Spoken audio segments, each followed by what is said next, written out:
Қыс шанаңды жаз сайла. Дәл осы мақал бүгінде қысқы жұмысқа қарбалас дайындалып жатқан Жайық Таза Қала мекемесіне қарата айтылғандай. Облыс әкімі Ғали Есқалиевтің тапсырмасына сәйкес компания автопаркін белсенді жаңартуда. 11 бірлік техника сатып алынды, тағы 4-еуін алу жоспарда. Толығырақ келесі бейнематериалда.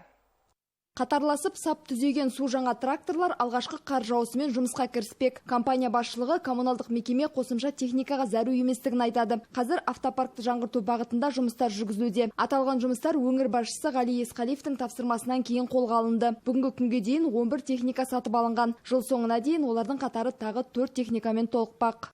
Осыған дейін 4 бірлік ВЦЗ Беларусь тракторын алдық. Ол жаңа тротуарды қардан, жаңа мұздан тазалауға арналған.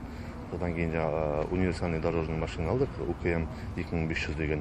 Ол енді жаңа бордюрларды сыпыруға, тротуарды сыпыруға, қыстың күні жаңағыдай құм тұз себуге арналған тоже техника.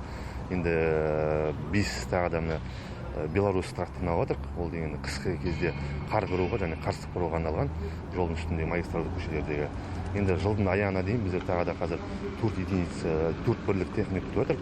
Ол жаңағыдай қар тиюге арналған Амкодор 37 деп аталады. Аты ол жаңа жолдың жиегіндегі қарлар тиюге арналған техника.